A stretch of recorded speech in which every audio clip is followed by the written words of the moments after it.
adalah gembalaku, takkan kekurangan aku. Ia membaringkan aku di padang berumput hijau. Saudara-saudara yang terkasih di dalam Kristus, selamat pagi. Salam jumpa lagi dalam Sabda Siap Saji. Minggu 7 April 2024, hari Minggu kedua Paskah. Dalam nama Bapa dan Putra dan Roh Kudus. Amin.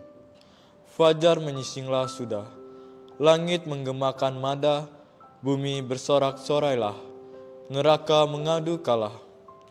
Kala Raja Nam Perkasa menggempur markas neraka, menggilas kuasa maut dengan gagah tanpa takut.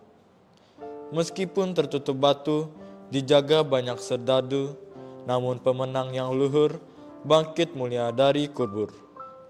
Mulialah Engkau ya Tuhan, yang bangkit tak terkalahkan, serta Bapa dan Roh Suci, mulia kekal abadi. Amin. Marilah berdoa. Ya Allah, berkat kebangkitan Putra-Mu yang terkasih, Engkau telah mengumpulkan kami sebagai umat-Mu yang baru.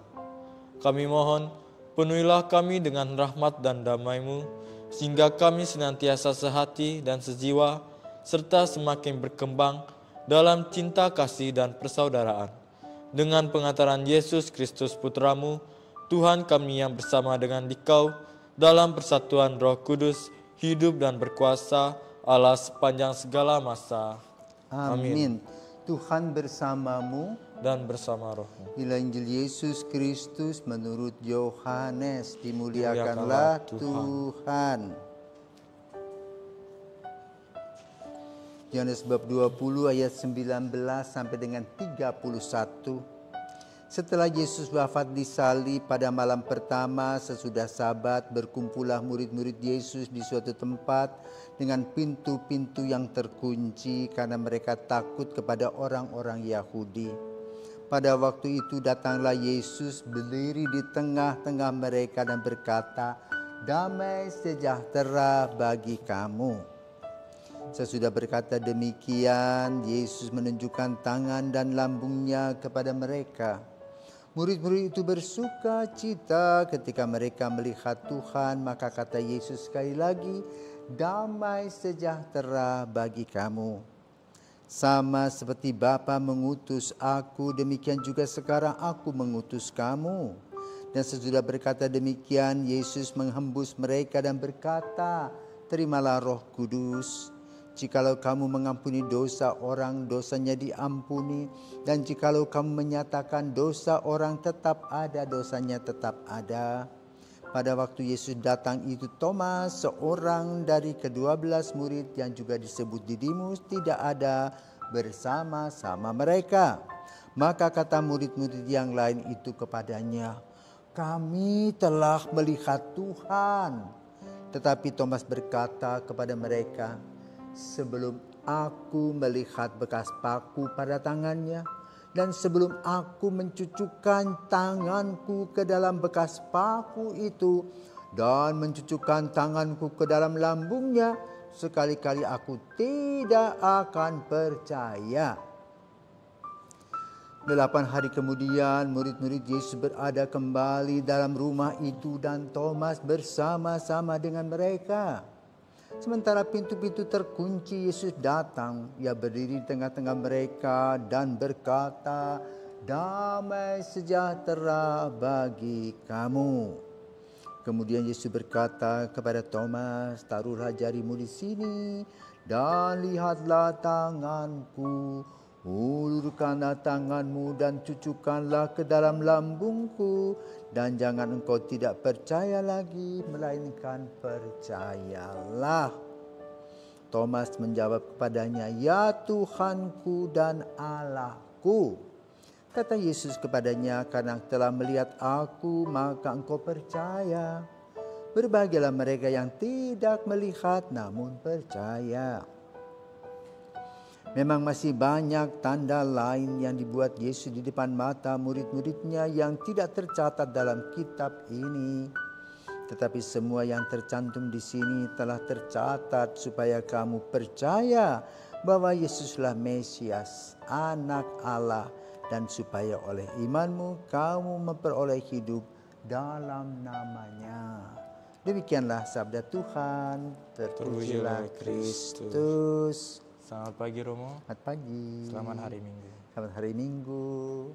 Pada Injil hari ini, Injil diambil dari kitab Yohanes. Saya ingin mengambil sebuah pertanyaan refleksi.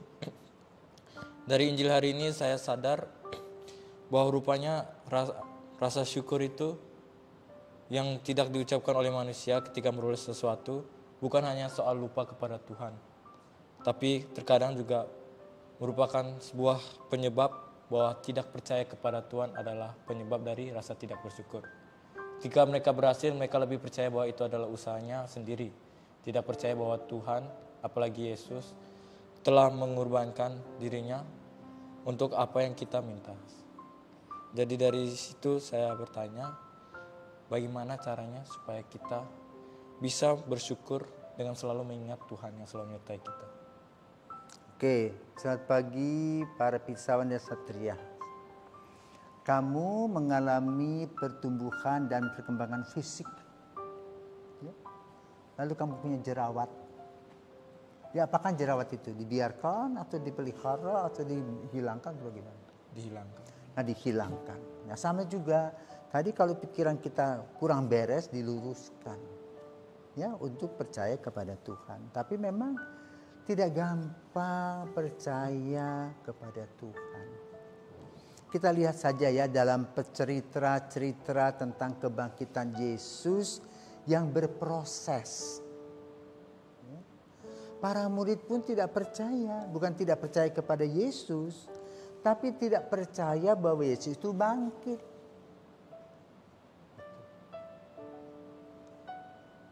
Mereka dulu berpikir ya Yesus bisa membuat mujizat, menyembuhkan orang sakit. Sekarang orang mati bangkit itu Yesus sendiri kurang bisa segera dan secepatnya meyakinkan para murid. Maka lalu masuk dalam satu proses. Yang pertama makam kosong. Murid bertanya kenapa itu. Kedua Maria bertemu Yesus di kebun di belakang kubur. Melihat pemuda Emmaus melihat ya dan mendengar Yesus memecah-mecah roti memberi ya. Kemudian Yesus datang ke rumahnya mereka di Galilea, dari Yerusalem jauh loh, seperti dari Bali ini, Kuta ini ke Bedugul, dan minta makan. Satu kali Yesus sudah menyebarkan jala. Ya. Lalu mereka sudah mulai biasa. Oh betul loh, Yesus itu hadir. Tapi apakah betul punya tubuh dan darah? Karena itu Yesus sebelumnya kemarin itu mengatakan apa? Rabalah. Ya, kau pikir aku hantu? Hantu kan tidak ada tulang dan dagingnya seperti yang ada padaku. Tetapi tidak ada orang yang berani menyentuh. Maka kemudian Yesus datang lagi bertemu dengan para murid dengan mengatakan apa ada 3 kali damai sejahtera. Ya. Kalau Romo sih merefleksikannya begini. Kalau para pastor itu memberikan berkat 1 kali. Ya. Kalau uskup 3 kali kan. Bapa, Putra, dan Roh Kudus. Jadi setiap Bapa, Putra, dan Roh. Ini damai sejahtera rupanya direfleksikan diambil dari Yohanes. Ya, untuk para rasul tadi, itu uskup zaman kita. Yang kedua, mereka memberitakan kepada Thomas, dan Thomas tidak percaya. Apa usaha Yesus untuk lebih membuktikan kebangkitannya? Penampakan diri dan pegang, ya pegang itu. Jangan lupa. Pegang Thomas. Apa jawab Thomas? Ya Tuhanku dan Allahku. Ya kan? Jadi kebangkitan itu bukan hanya dilihat, didengar, tapi juga dirasakan kehadirannya. Tahapan itu. Baru cerita tentang kebangkitan selesai, dan dari situ para murid terus mewartakan kabar gembira, melahirkan yang disebut dengan visi, misi, aksi gereja perdana, kerigma, koinonia, diakonia, martiria, liturgia. Ya, perkembangan pengajaran itu. Lalu juga perkembangan dari sakramen. Kalau kita amati ketika Yesus mengadakan perjamuan malam di Yerusalem, Yesus melahirkan sakramen Ekaristi dan melahirkan sakramen imamat. Sekarang ini terimalah Roh Kudus, sakramen Krisma. Sudah itu Yesus mengatakan lagi, jikalau kamu mengampuni dosa orang, dosanya diampuni. Itu sakramen tobat. Jadi sudah ada berapa tuh? Di Kana Yesus mengadakan perjamuan, ya? Sakramen pernikahan. Di Sungai Yordan baptis, kemudian di perjamuan malam Ekaristi dan imamat. Kali ini tobat dan krisma. Krisma dan tobat. Ya, sudah 6. Tinggal 1 yang sakit nanti. Ya. Jadi ini refleksi gereja dari pengalaman-pengalaman mereka, gereja perdana yang hasilnya adalah 7 sakramen. Jadi boleh dikatakan dalam perjalanan kebangkitan itu, di satu sisi Yesus mengumumkan kehadirannya secara fisik sesudah kematiannya menjadi manusia baru. Dengan pewartaan itu dia membuka mata dan hati kita perlahan-lahan untuk memahami arti kebangkitan. Tetapi dalam waktu yang sempit itu, Yesus sudah melahirkan sakramen-sakramen. Ya. Karena itu mari saudaraku terkasih kita bersyukur ya, karena apa? Hari ini hari Minggu Kerahiman, di mana Yesus menampakkan diri dengan luka-lukanya dan menyembuhkan luka-luka kita. Yang penting kita mengatakan, ya Tuhanku dan Allahku. Selamat pagi.